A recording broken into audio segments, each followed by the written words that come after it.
Good morning students. आज हम कक्षा 12वीं से पाठ नंबर 2 वितान पुस्तक का पाठ नंबर 2 जूझ, लेखक डॉक्टर आनंद यादव। इसके कुछ प्रश्न उत्तर हैं, उसके बारे में पढ़ेंगे और समझेंगे। मैंने पहले आपको पाठ का सार और पाठ के पीछे दिए गए जो प्रश्न उत्तर हैं वो समझा दिए हैं।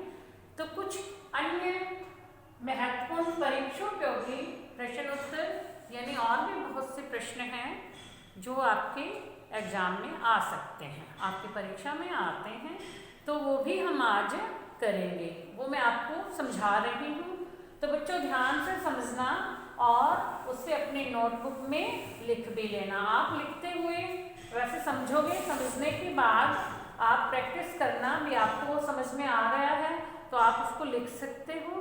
तो वो लिख करके देखोगे, वो काम आप फिर नोटबुक में ही कर लेना, क्योंकि सुनने के बाद जब आप सुनोगे ध्यान से तो उसको फिर आप अपने आप लिखोगे। अपने आप लिखोगे तो कुछ भाषा इधर उधर हो जाएगी, यानी कि शब्दों का हेरफेर हो जाएगा, कोई बात नहीं, लेकिन उसका अर्थ वही होना चाहिए। तो जरूरी नहीं है कि जैसा आपने सुना एज इट इज आपको वो लिखना है, ऐसा नहीं है। आप उसे अपने आप लिखोगे, लेकिन सुनोगे ध्यान से तभी तो उसे लिख पाओगे। अब प्रश्न है, जो उपन्यास का नायक जो है वो पढ़ाई क्यों करना चाहता था? तो आपने पढ़ाई है, क्यों पढ़ाई करना, वो करता क्या था? क्योंकि वो एक किसान का बेटा था, ठीक है।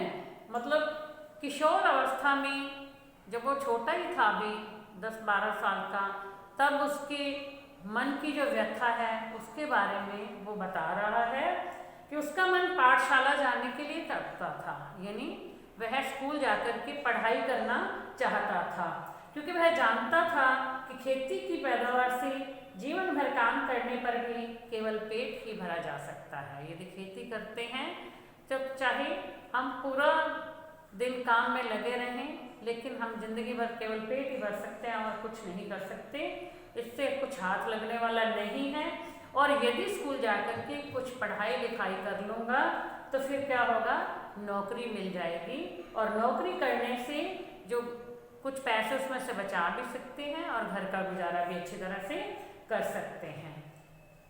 तो इसलिए वो पढ़ाई करना चाहता था, यानी जिंदगी भर खेती करना नहीं चाहता था। तो दूसरा प्रश्न है, लेखक परिश्रम के बल पर अपना जीवन ऊपर उठाता है, सिद्ध कीजिए। मतलब परिश्रम करने से हम जीवन में सफलता प्राप्त कर सकते हैं, परिश्रम करके हम जीवन में अपने लक्ष्य को प्राप्त कर सकते हैं। जो हमने लक्ष्य बनाया है उसे पूरा करने के लिए मेहनत करना जरूरी है, ठीक है। अब लेखक के खेतीहर किसान का बेटा है, वह खेत में पानी लगाता है और कोल्हू पेरने के लिए अपने पिता की मदद करता है, भैंसे चराता है। ये सभी काम खेती में उसके परिश्रम को ही दिखाते हैं, यानी ये सभी काम करने के लिए उसे परिश्रम तो करना ही पड़ता है, मेहनत तो करनी पड़ती है।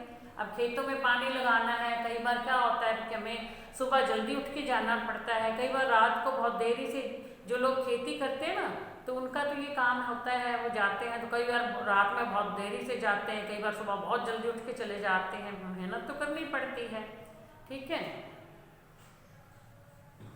इस परिश्रम के बल पर वह कक्षा में अग्रणी स्थान बनाता है। जब वो स्कूल जाने लगता है तब वो जो है उसे छोटे बच्चों के साथ बैठना पड़ता है, क्योंकि उसकी क्लास के बच्चे तो आगे की क्लास में हो जाते हैं, पहले वो जिनके साथ पढ़ता था। तो छोटे बच्चे जो कई बार उसका उपहास भी करते हैं, मजाक उड़ाते हैं, लेकिन फिर भी वो अपनी जिद पे अड़ा रहता है कि उसे पढ़ाई करनी है, और फिर एक दिन वो कक्षा का मॉनिटर भी बन जाता है। अध्यापक से प्रेरणा पाकर के कविता भी सीखता है, कठोर परिश्रम करके वह अच्छा कवि भी बन जाता है।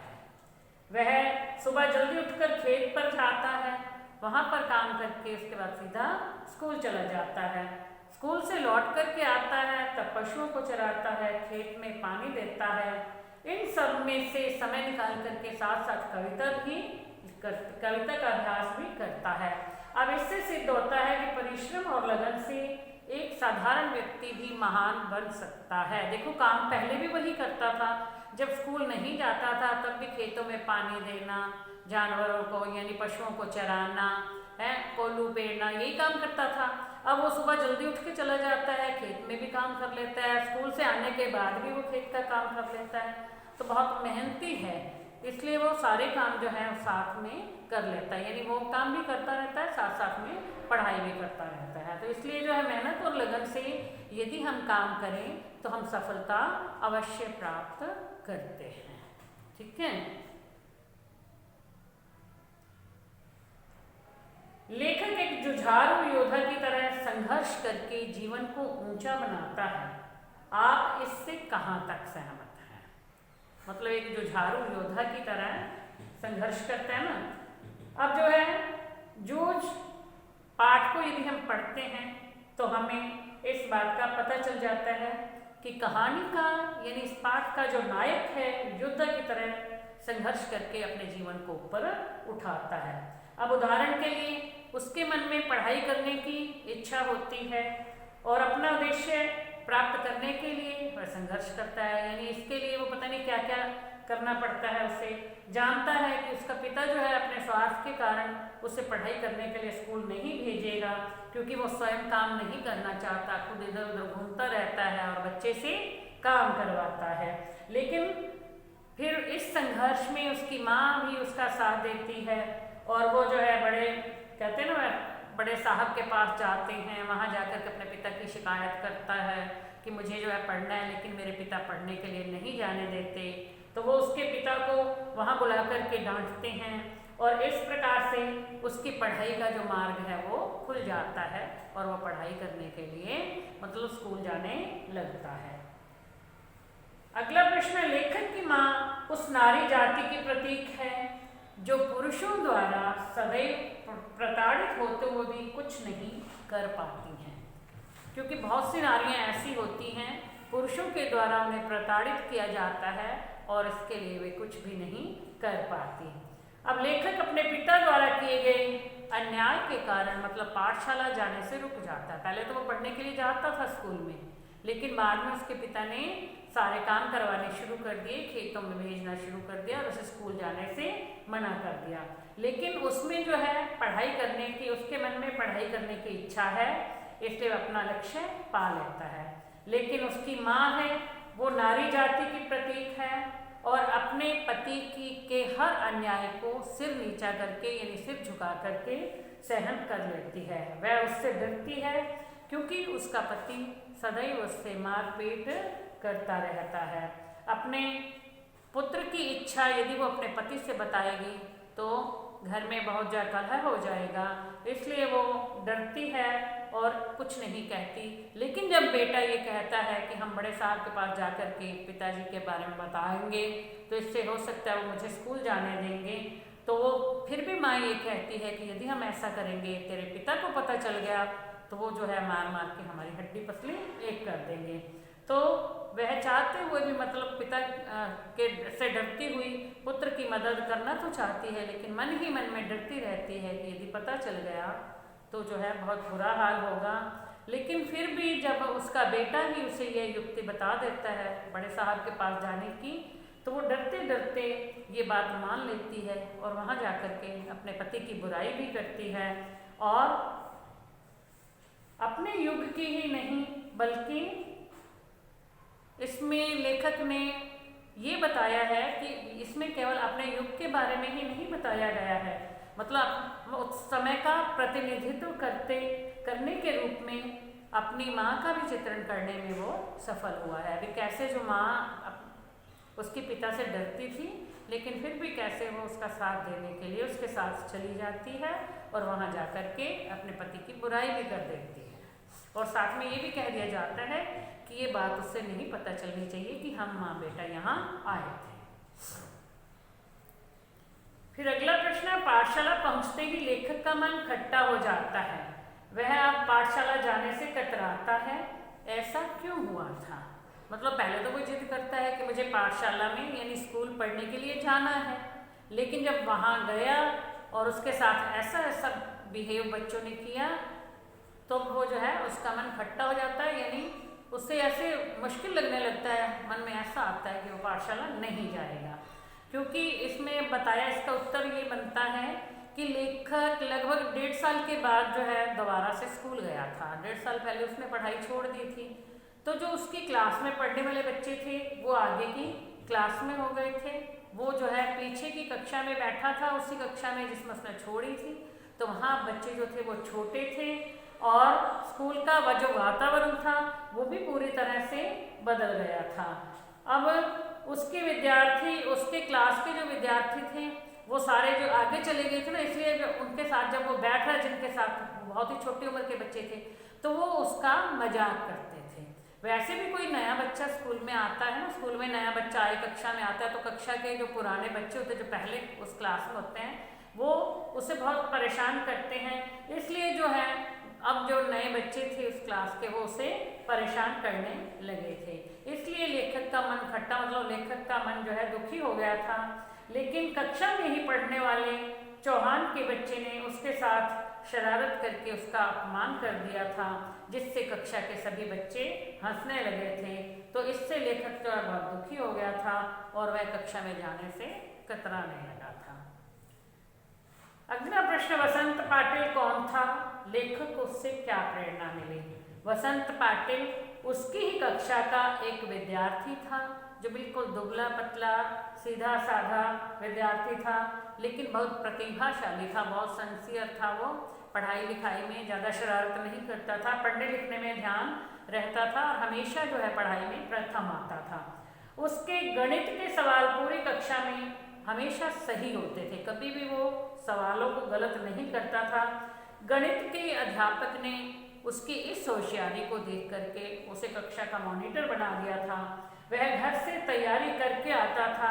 अब देखा देखी लेखक भी घर से तैयारी करके आने लगा। मतलब हम देखें क्लास में कोई बच्चा यदि बहुत ज़्यादा इंटेलिजेंट है, वो घर से सारा पढ़ के आता है, तैयारी करके आता है और कक्षा में आकर के वो अध्यापक को सब कुछ बता देता है, तो इससे अध्यापक भी खुश हो जाते हैं और बच्चे भी जो हैं उससे कुछ सीखने का प्रयत्न करते हैं, जो बच्चे सीखना चाहते हैं। कुछ बच्चे तो शरारती होते हैं, उन्हें कुछ सीखना ही नहीं होता, तो वो तो नहीं सीखेंगे, लेकिन जो सीखना चाहते हैं तो वो जो है उसके जैसा ही बनने की कोशिश करने लगते हैं। तो लेखक भी जो है वसंत पाटिल की तरह ही घर से तैयारी करके आने लगा, इसलिए वो जो है गणित में वो भी होशियार हो गया। उसकी दोस्ती भी वसंत पाटिल से हो गई। अब दोनों बच्चे जो है ना मिल करके कक्षा में बैठ के बाकी कक्षा के जो बच्चे थे उनकी कॉपियाँ चेक करते थे, क्योंकि अध्यापक ने देखा कि ये भी बहुत तैयारी करके आने लग गया है, तो इन दोनों को जो है नोटबुक चेक करने के लिए दे दी जाती थी, क्योंकि ये बहुत होशियार बच्चे थे। अब एक बच्चे को यदि हम चेक करने के लिए कुछ देते हैं तो वो उससे पढ़ता भी है, या सम चेक करने तो उसे देखेगा, तो इससे क्या होगा, उसकी खुद की प्रैक्टिस और ज़्यादा हो जाएगी, तो वो और ज़्यादा मतलब कि अच्छी तरह से काम कर सकता है। तो इसलिए कई बार ऐसा भी होता है कि जो बच्चे काम नहीं करते हैं या ढंग से पढ़ाई नहीं करते हैं, इधर उधर ध्यान देते रहते हैं, तो टीचर उन बच्चों को कॉपी चेक करने के लिए दे देते हैं। इसलिए कि वो बच्चे जो है कॉपी चेक करेंगे ना, एक कॉपी उनको वो दे दी जाती है कि इसमें से देख के मात्राओं की गलतियाँ वगैरह निकाल लो और इसको चेक करो, तो वो जो मात्राओं की गलतियाँ भी निकाल लेंगे, फिर वो पंक्ति भी पढ़ेंगे। तो ऐसा करने से क्या होगा, उनकी जो है गलतियों में भी सुधार हो जाएगा और उन्हें वो प्रश्न का उत्तर भी याद हो जाता है, क्योंकि वो उसी प्रश्न के उत्तर को 4-5 कॉपी भी चेक कर दी तो 4-5 बार तो पढ़ेंगे ही, तो पढ़ने से उन्हें याद भी हो जाता है। फिर अगला प्रश्न है, मास्टर सौंदरलगेकर का लेखक के जीवन पर क्या प्रभाव पड़ा? ये सौंदरलगेकर जो है एक मराठी के अध्यापक थे, अच्छे कवि भी थे। उनका जो कविता पढ़ने का ढंग था वो बहुत प्रभावशाली था। लेखक के जीवन को बदलने में उनका बड़ा योगदान रहा था। वे बहुत मतलब ध्यान लगा करके पढ़ते थे। उन्हें मराठी के साथ साथ बहुत सी अंग्रेजी की जो कविताएं थी वो भी याद थी। उन्हें छंद और लय का अच्छा ज्ञान था। वे अपने मधुर कंठ से यानी मधुर आवाज़ में कविता का पाठ करते थे, जो कि बहुत ही प्रभावशाली होता था। स्वयं लेखक भी उनकी कविता को बड़े ध्यान से सुनता था। वे कविता के साथ साथ अभिनय भी करके कविता का भाव समझाते थे। इससे सुनने वाले को कविता का भली भांति भावबोध हो जाता था। लेखक के जीवन पर इसका बहुत प्रभाव पड़ा। वह भी उसके साथ ही मतलब जैसा उसके टीचर करते थे वैसे ही कविता पाठ करने लगा। अकेले में जब पशुओं को चराता था तो कविता बोलता रहता था, फिर उसके साथ साथ अभिनय भी करता रहता था और कई बार कुछ देखा तो उस पर कविता लिख भी देता था। इस प्रकार से उनके प्रभाव में आकर के वे भी एक कवि बन गए थे। फिर अगला प्रश्न है, लेखक के मन में यह धारणा कैसे बनी कि कवि भी एक हाड़ मांस का उन जैसा ही प्राणी होता है। अब ये इसमें सारा वही आएगा जो मैंने आपको अभी मास्टर जी यानी सौंदलगेकर जी के जीवन के बारे में बताया है कि वे मराठी के अच्छे कवि थे। दूसरे कवियों की अनेक कविताएं उन्हें याद थी, साथ साथ में अंग्रेजी की कविताएं भी याद थी। उनके पास अनेक कवियों के काव्य संग्रह भी रखे हुए थे। लेखक को कवियों के अनेक सुंदर सुंदर स्मरण भी सुनाते थे। इससे लेखक के मन में भी कवियों के प्रति ऐसी धारणा बन गई कि जो वो भी तो व्यक्ति ही होते हैं, वो किसी मतलब चीज़ को देख करके उस पर इतनी अच्छी कविता लिख सकते हैं, तो मैं क्यों नहीं लिख सकता। अब इससे लेखक के मन में यह बात बैठ गई थी कि वह भी कवि बन सकता है। अब उसने जब देखा कि मास्टर जी ने अपने दरवाजे पर छाई जो मालती की बेल है उस पर सुंदर कविता लिखी है, तो लेखक को जब यह पता चला तो उसे भी ऐसा लगने लगा कि जब वो कर सकते हैं तो मैं ऐसा क्यों नहीं कर सकता। इसलिए वे स्वयं भी कवि बन गए थे। ऐसा करते करते वो स्वयं भी कवि बन गए थे। तो बच्चों, ये प्रश्न जो हैं आपको समझ में आ गए होंगे। अब इसके अलावा और भी बहुत से प्रश्न हैं, ठीक है, लेकिन आज मैं आपको इतना ही समझा रही हूँ। इन प्रश्नों को ध्यान से सुनना। यदि आप जो प्रश्नों के उत्तर, ये प्रश्न उत्तर वाला वीडियो देख के इसे ध्यान से सुनते हो तो आपको ये मानो कि जो पाठ का सार है वो इसके अंदर आता जाएगा, वो भी बहुत अच्छी तरह से याद हो जाएगा। और यदि पाठ का सार जो मैंने आपको समझाया है वो वीडियो देखते हो तो उसके हिसाब से आप इन प्रश्नों के उत्तर भी बहुत आसानी से दे सकते हो। तो इस प्रकार से आपको सभी वीडियो देखने चाहिए और समझने का प्रयास करना चाहिए। Thank you.